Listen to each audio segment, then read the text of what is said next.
Assalamualaikum warahmatullahi wabarakatuh. Pada kesempatan kali ini, kami dari kelompok 4 akan mempresentasikan tentang teknologi IT untuk pembelajaran. Tapi sebelum dimulai presentasi, kami izin memperkenalkan diri terlebih dahulu. Nama saya Al-Fatih Rizky Alfian. Kemudian ada saya, Barik Alvaris Arunha. Dan saya Maitza Dinda Prana Putri. Saya Meraski Revasya Suprihono. Saya Nanda Diamanta. Saya Bagas Mandadani. Oke, jadi kita langsung saja. Jadi ini adalah daftar isi yang akan kami presentasikan. Yang pertama adalah tentang cloud technology, yang kedua tentang repository, yang ketiga tentang e-learning tools, keempat Google Application, 5 online collaboration, yang keenam Netic, yang ketujuh adalah standar laporan presentasi. Oke, yang pertama adalah cloud technology. Ini materinya akan dibawakan oleh saya sendiri. Oke. Jadi cloud technology ada 5 yang akan saya bawakan. Yang pertama adalah tentang definisi, yang kedua tipe-tipe cloud, 3 layanan, keempat keuntungan, dan 5 provider. Nah, yang pertama tuh apa tuh definisi cloud tech? Oke, kita akan ambil dari cloud. Cloud itu adalah awan. Itu dianalogikan seperti internet. Awan tersebutlah yang menampung semua perangkat teknologi menjadi satu. Sedangkan cloud teknologi atau cloud computing adalah suatu teknologi yang membantu kita agar untuk menyimpan dan mengakses data melalui internet tanpa harus memiliki perangkat fisik tersebut. Nah, apa saja tipe-tipe cloud computing? Yang pertama adalah public cloud. Public cloud dimiliki dan dioperasikan oleh penyedia layanan pihak ketiga seperti Microsoft Azure, AWS, Google Cloud, yang menyediakan sumber daya seperti server, storage, maupun internet. Yang kedua ada private cloud. Private cloud mengacu pada sumber daya cloud yang secara eksklusif hanya dimiliki oleh satu bisnis atau organisasi. Selanjutnya adalah hybrid cloud. Hybrid cloud adalah gabungan dari private cloud, public cloud, dan private cloud. Jadi apa saja layanan yang diberikan oleh cloud computing? Yang pertama adalah infrastructure as a service atau EIS. EaaS. Dengan EIS, kita dapat menyewa infrastruktur IT seperti server, storage, jaringan, sistem operasi dari penyedia layanan cloud.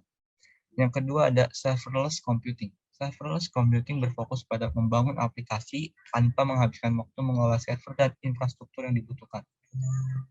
Yang ketiga adalah platform as a service atau PaaS. PaaS mengacu pada layanan cloud yang digunakan developer untuk mengembangkan, menguji, dan mengelola aplikasi perangkat lunak.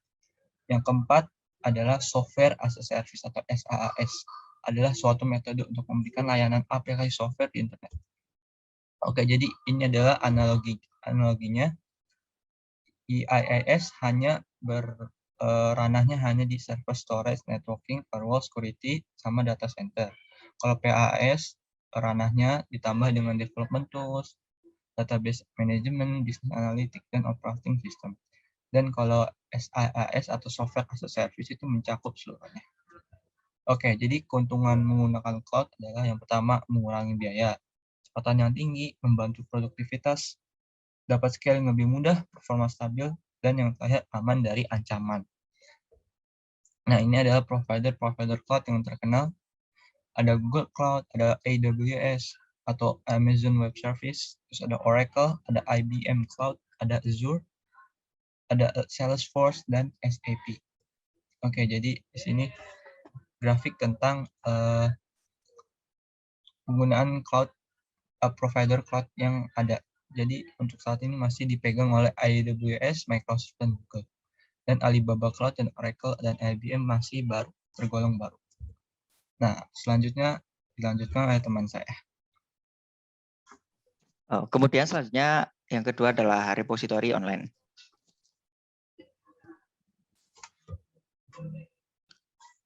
Definisi dari repository atau directory online adalah tempat penyimpanan bahan-bahan digital yang dihasilkan oleh suatu institusi. Repository institusi adalah institutional repository yang menyimpan aset atau kekayaan ilmiah dalam bentuk digital yang digunakan untuk mendukung institusi menjalankan tugas fungsi proses bisnisnya menjadi lewat online resource.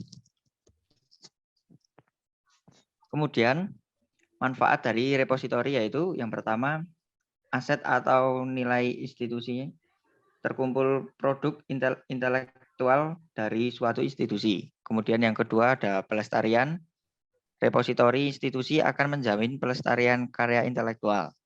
Kemudian yang ketiga ada peluang promosi. Menyimpan karya intelektual secara open access.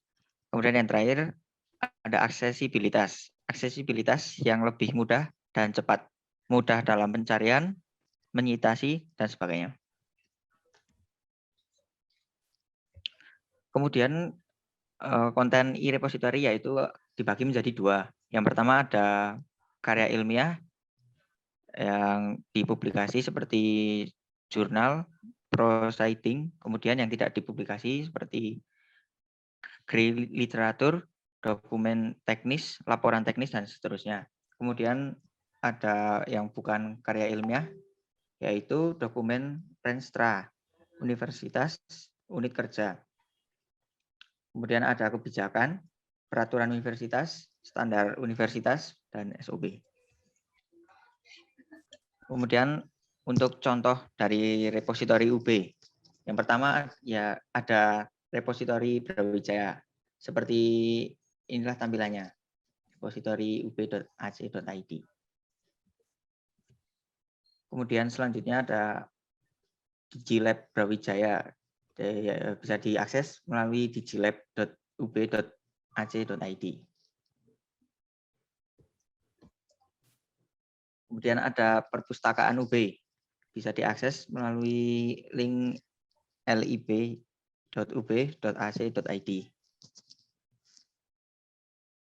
Kemudian ada ruang baca Filkom. Bisa diakses melalui link berikut. Dan kemudian tampilannya kurang lebih seperti ini. Selanjutnya ada jurnal skripsi mahasiswa Filkom. Linknya seperti yang tertera di situ dan tampilannya seperti ini. Kemudian selanjutnya ada jurnal nasional Filkom terakreditasi. Linknya jtexub.ac.id.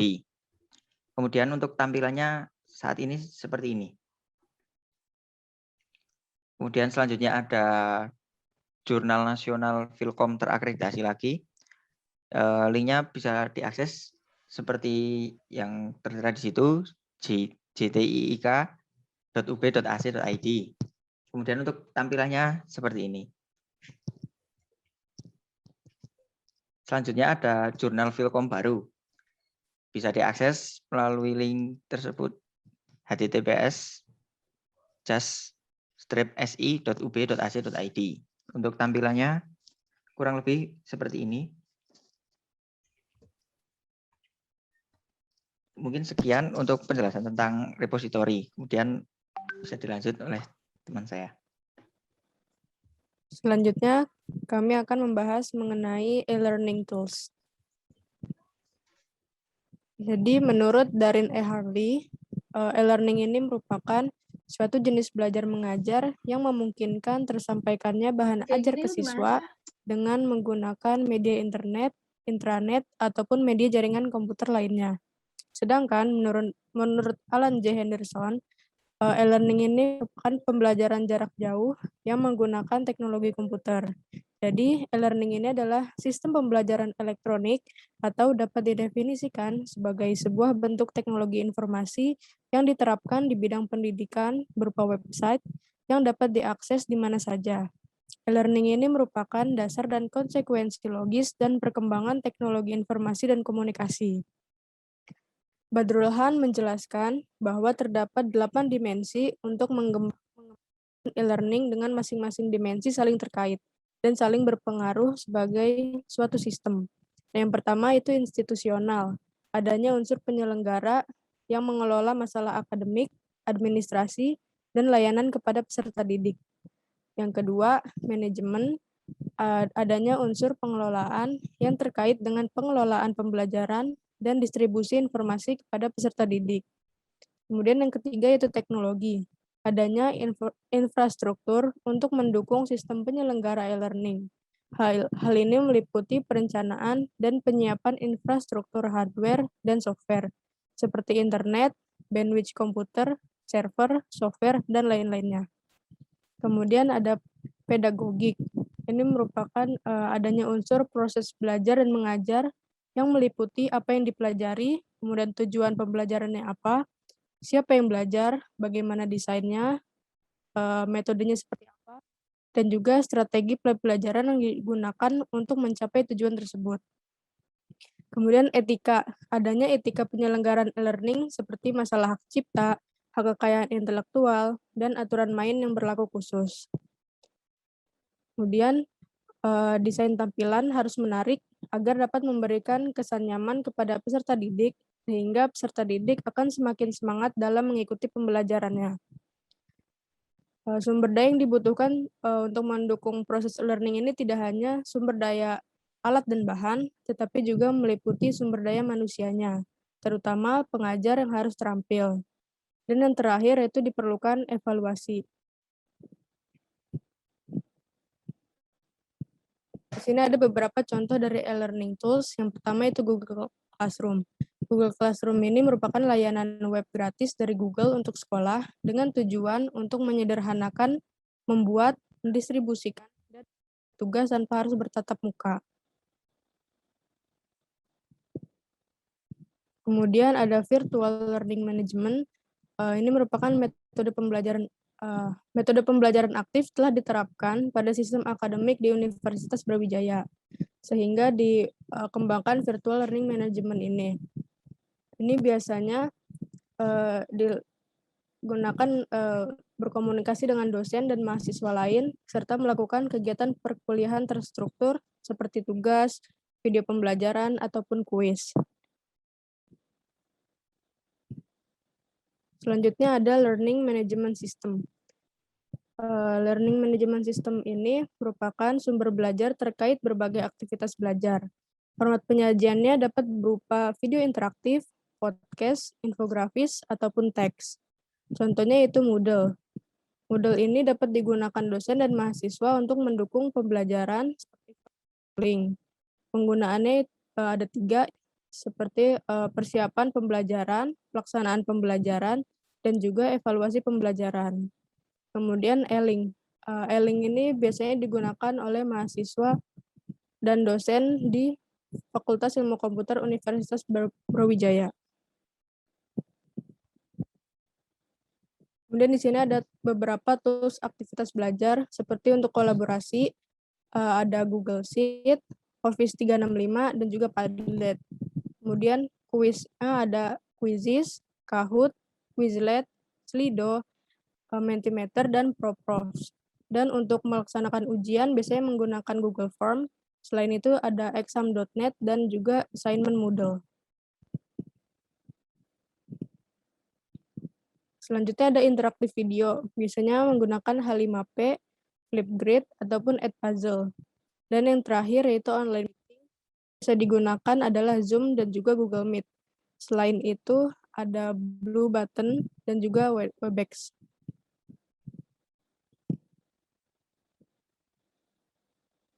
E-learning tools ini pastinya memiliki kelebihan dan kekurangannya. Nah, kelebihannya itu adanya fasilitas yang disebut dengan e-moderating, yang dimana pengajar dan siswa ini dapat saling berkomunikasi dengan mudah dan cepat. Yang kedua, bahan-bahan pembelajaran dapat direview kapanpun dan dimanapun selama ada koneksi internet untuk mengaksesnya. Dan yang ketiga, adanya bahan pembelajaran yang terstruktur dan terjadwal dengan baik melalui internet, serta dapat diakses kapanpun jika diperlukan. Yang keempat, dapat berdiskusi kapanpun melalui portal atau forum di internet antara pengajar dan siswa. Yang terakhir, siswa dapat menjadi aktif dalam proses pembelajaran. Kekurangannya yang pertama, interaksi secara langsung antar pengajar itu akan berkurang. Yang kedua, proses pembelajaran akan cenderung mengarah kepada pelatihan, bukan mengarah pada pendidikan.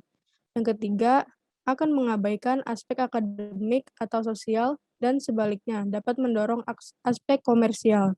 Dan yang keempat, Siswa yang tidak memiliki motivasi belajar yang tinggi akan mengalami kegagalan. Selanjutnya akan disampaikan oleh teman saya. Oke, selanjutnya saya akan menjelaskan tentang Google Application. Next. Ya, Google bukan hanya mesin pencari. Mungkin dari kita semua sudah tahu bahwa kita selama ini menggunakan Google itu untuk mencari sesuatu. Tapi ternyata Google lebih dari itu. Banyak manfaat yang bisa kita dapatkan dari Google, apalagi untuk menunjang proses pembelajaran kita. Next. Nah, Google Workspace. Google Workspace ini dulunya itu bernama G Suite. Pada tanggal 6 Oktober 2020, Google mengumumkan bahwa G Suite itu berganti nama menjadi Google Workspace. Nah, Google Workspace ini menekankan pada peningkatan integrasi antar aplikasi. Nah, ini web dari Google Workspace. Next. Nah, tapi sangat disayangkan, Google Workspace ini tidak free dan harus berbayar, yaitu mulai dari $4 sampai $18. Dan untuk enterprise itu harus menghubungi kontak untuk pricing-nya. Masih banyak aplikasi-aplikasi di dalam Google Workspace ini yang bisa kita gunakan secara gratis. Next.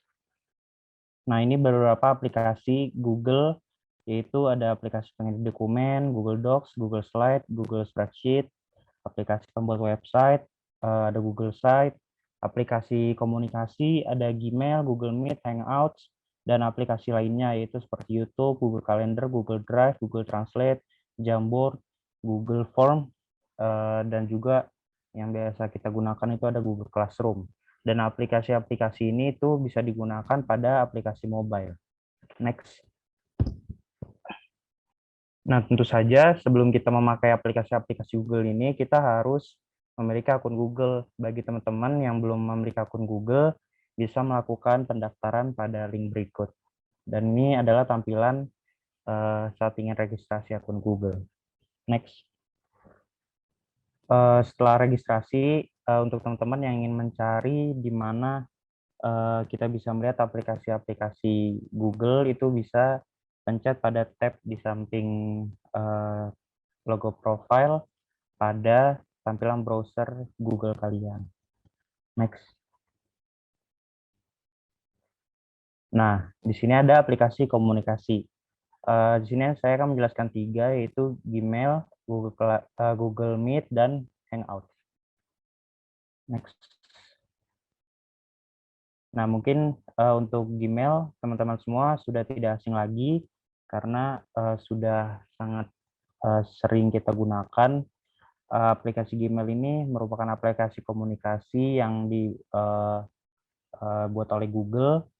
Selain itu, ada beberapa manfaat seperti untuk pendaftaran akun sosial media, kita biasa juga memakai Gmail, tapi untuk maksimal file yang bisa ter-attach di Gmail itu hanya sebesar 25 MB. Jika lebih dari 25 MB itu solusinya bisa menggunakan Google Drive. Dan ini adalah tampilan Gmail. Next. Selanjutnya ada Google Meet. Nah, Google Meet ini salah satu aplikasi panggilan video yang dapat membantu kita untuk saling terhubung secara online. Kekurangannya Google Meet ini hanya maksimal hanya 100 orang, tapi mungkin ini sudah lebih dari cukup untuk menunjang proses pembelajaran. Dan ini salah satu screenshot untuk tampilan Google Meet, dan ini kebetulan ada di pembelajaran Budian. Next. Nah, ini ada Google Hangouts. Google Hangouts ini merupakan platform komunikasi yang dikembangkan Google untuk pesan instan, percakapan video, dan SMS. Nah, Google Hangouts ini mungkin sama seperti yang kita kenal, mungkin seperti Line, WhatsApp, tapi ini untuk Google Hangouts dikelola oleh Google. Next. Selanjutnya ada aplikasi pengedit dokumen, Google Docs, Google Spreadsheet, dan Google Slide. Nah, untuk lebih lengkapnya, ini akan dijelaskan pada penjelasan online collaboration pada penjelasan selanjutnya. Next. Nah, ini singkatnya tampilan Google Docs seperti ini. Next. Nah, ini tampilan Google Slide. Next. Ini untuk tampilan Google Spreadsheet. Selanjutnya ada aplikasi pembuatan website, itu Google Sites. Next. Nah, Google Sites ini dikelola oleh Google untuk pembuatan website. Nah, keunggulan dari Google Sites ini itu semua sudah disajikan. Kita bisa membuat sebuah website secara instan di Google Sites ini. Nah, ini merupakan salah satu contoh penggunaan Google Sites yang kebetulan saya sudah pernah menggunakan di masa sekolah menengah dulu, yaitu untuk dalam pembuatan portofolio tugas. Next. Nah, ini ada beberapa aplikasi lainnya. Next. Yang pertama ada Google Drive. Nah, Google Drive ini layanan penyimpanan, layanan storage, dan sinkronisasi file milik Google. Ini bisa digunakan untuk backup file, backup chat WhatsApp, sebenarnya nggak chat WhatsApp aja, bisa yang lainnya juga, bisa juga untuk mengedit file. Nah, maksimal ini file yang bisa kita upload itu sebesar 15 GB. Next. Di sebelah kanan bisa dilihat itu penyimpanan maksimal 15 GB, dan di sebelah kiri ini itu unlimited karena ini memakai akun dari UB, dan itu kita mendapat free storage untuk Google Drive. Next. Sudah banyak yang memakai YouTube untuk menunjang proses pembelajaran untuk menjelaskan materi-materi secara asinkron. Next. Selanjutnya ada Google Calendar. Google Calendar ini aplikasi web pengelolaan waktu dari Google. Nah, next. Nah, ini ada salah satu keunggulan Google Calendar, yaitu terintegrasi oleh aplikasi Google yang lainnya. Nah, ini sebagai contoh, ada assignment tugas ini terintegrasi oleh Google Classroom. Jadi mungkin teman-teman sudah ada yang merasakan juga yang memakai Google Calendar, itu kalau ada tugas di Google Classroom, otomatis akan muncul di Google Calendar. Next. Selanjutnya ada Google Form. Google Form ini salah satu platform yang menyediakan layanan pembuatan formulir online. Dan ini juga terintegrasi dengan Google Spreadsheet. Dan ini adalah tampilan Google Form. Next. Nah, ini merupakan tampilan respon untuk Google Form jika kita sudah ingin mendownload respon-respon dari orang yang sudah mengisi form kita. Mungkin sekian yang dapat saya sampaikan. Selanjutnya akan dilanjutkan oleh teman saya. Selanjutnya ada materi kelima, yaitu online collaboration. Nah, apa sih online collaboration itu? Online collaboration itu adalah sebuah inovasi teknologi yang bertujuan sebagai alat bantu kolaborasi secara bersamaan. Nah, biasanya itu berupa aplikasi web dan menggunakan internet. Jadi, sebuah inovasi baru yang memudahkan kita untuk bekerja secara bersamaan. Nah, beberapa contoh dari online collaboration tools ini adalah Google Suite, itu adalah ekosistem Google yang terdiri dari Google Docs, Google Slide, dan juga Google Spreadsheet. Yang kedua adalah Miro. Miro ini sebuah papan tulis online yang gratis dan juga bisa kalian akses di mana saja dan kapan saja. Yang terakhir adalah Microsoft Teams. Nah, ini tuh adalah ekosistem dari Microsoft sama seperti Google. Namun Microsoft Teams ini utamanya adalah sebuah video conference tools yang juga memiliki beragam aplikasi dan fitur lainnya yang sangat menunjang untuk kolaborasi online. Nah, yang pertama adalah Google Docs. Google Docs ini adalah sebuah aplikasi pemrosesan kata yang bisa digunakan secara bersamaan dan juga secara online. Jadi kita hanya perlu masuk ke situsnya dan kita bisa mulai mengedit dan juga memproses kata-kata yang ada di Google Docs tersebut. Yang kedua adalah Google Slide. Nah, Google Slide ini adalah aplikasi pemrosesan salin presentasi yang bisa digunakan secara bersamaan dan secara online. Nah, Google Slide ini memiliki banyak fitur yang dapat digunakan seperti misalkan desain yang memudahkan kita untuk memilih template presentasi. Nah, presentasi ini dibuat melalui Google Slide, sehingga kita bisa lebih mudah untuk berkolaborasi secara satu sama lain. Yang terakhir adalah Google Spreadsheet, sebuah aplikasi pemrosesan data dan graf yang bisa digunakan juga secara bersamaan dan secara online dari mana saja dan kapan saja. Memiliki banyak fitur advance yang bisa digunakan secara gratis juga. Lalu ada Miro, sebuah papan tulis online yang bisa diakses di mana saja dan kapan saja dan tentunya gratis. Nah, dengan papan tulis ini lebih memudahkan kita dan juga mungkin interaksi guru dan siswa lebih menyenangkan dan lebih berwarna gitu. Nah, yang terakhir adalah Microsoft Teams, ekosistem Microsoft yang ditujukan untuk menunjang kolaborasi online dengan segala fiturnya seperti fitur video conference, fitur pemrosesan kata sama seperti Google tadi, dan juga fitur team management.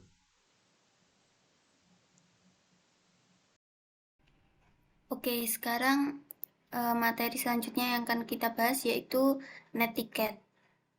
Next.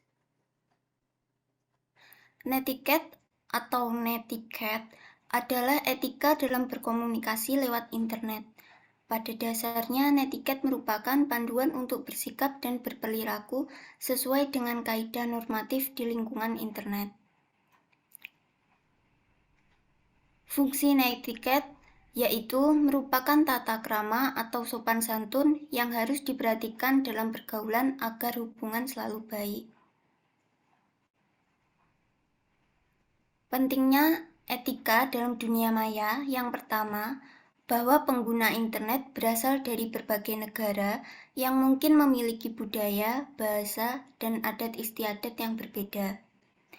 Yang kedua, pengguna internet merupakan orang-orang yang hidup dalam dunia anonimus atau yang tidak mengharuskan pernyataan identitas asli dalam berinteraksi. Yang ketiga, berbagai macam fasilitas yang diberikan dalam internet memungkinkan seseorang untuk bertindak etis seperti melakukan hal-hal yang tidak seharusnya dilakukan. Yang keempat, harus diperhatikan bahwa pengguna internet akan selalu bertambah setiap saat dan memungkinkan masuknya penghuni baru di dunia maya tersebut. Selanjutnya, aturan umum dalam netiquette. Kita semua manusia, bahkan saat berada di internet sekalipun. Yang kedua, ikuti aturan seperti di kehidupan nyata Anda saat online. Yang ketiga, ingatlah tempat di mana Anda berada ketika Anda sedang online. Yang keempat, hormatilah orang lain ketika Anda sedang online. Nah, contoh netiquette yang pertama, penggunaan format HTML. Dalam pengiriman sebuah email, jangan sekali-sekali mencoba format HTML jika kita tidak yakin apakah orang yang menerima email kita bisa membaca kode HTML. Yang kedua, hindari personal attack. Seringkali dalam forum di dunia maya terdapat debat-debat antar sesama pengguna internet. Terkadang hal tersebut bisa memanas sehingga kosakata yang disampaikan tidak sopan. Meski begitu, jangan sekali-sekali menggunakan kelemahan lawan debat sebagai senjata untuk memenangkan debat, karena hal tersebut akan menunjukkan bahwa betapa dangkalnya pengetahuan kita. Yang ketiga, mencantumkan sumber informasi. Jika kita membuat suatu postingan di blog yang sumber tulisan tersebut berasal dari tulisan atau blog orang lain, ada baiknya kita mencantumkan sumber tulisan tersebut. Karena ibaratnya tulisan itu seperti sebuah karya seni. Apabila kita sebarluaskan tanpa mencantumkan penulis aslinya, maka ibaratnya seperti kita mengakui karya seni orang lain. Yang terakhir, menyaring informasi yang diterima. Lewat internet, kita bisa mendapatkan informasi sebanyak-banyaknya, baik itu spam, berita hoax, atau lain-lain. Untuk itulah coba cari referensi sumber berita yang terpercaya atau carilah sumber informasi lain jika kita mengetahui apakah sumber informasi yang Anda terima itu benar atau tidak. Next. Nah, selanjutnya materi selanjutnya akan dijelaskan oleh teman saya. Oke, standar laporan presentasi. Next. Aplikasi atau software dalam membuat laporan dan presentasi sangat beragam. Dalam membuat laporan ada Microsoft Word, VPS Office, LibreOffice, dan Apache Office. Sedangkan dalam presentasi ada Microsoft PowerPoint, Visme, Canva, dan Google Slide. Umumnya, kita menggunakan Microsoft Word untuk pembuatan laporan dan Microsoft PowerPoint untuk presentasi. Next. Dalam pembuatan laporan menggunakan Microsoft Word, berikut ini adalah hal-hal basic yang harus kita kuasai. Di antaranya, pertama membuat heading atau judul bab, yang kedua membuat daftar isi, yang ketiga membuat citations atau kutipan, yang keempat membuat daftar pustaka, yang kelima mengatur page tab, yang keenam table of figure, dan yang terakhir bookmark dan cross reference. Setelah itu, dalam pembuatan presentasi menggunakan Microsoft PowerPoint, berikut ini adalah hal-hal basic yang perlu kita kuasai dan mengerti. Di antaranya, pertama, membuka, dan menyimpan file. Yang kedua, menambah slide. Yang ketiga, memasukkan gambar dan clip art. Yang keempat, memasukkan tabel. Yang kelima, memasukkan chart. Yang keenam, transisi slide. Dan yang terakhir, yes timing. Oke, sekian presentasi dari kelompok kami. Sebelumnya mohon maaf. Silakan bila ada pertanyaan, boleh ditanyakan kepada kami.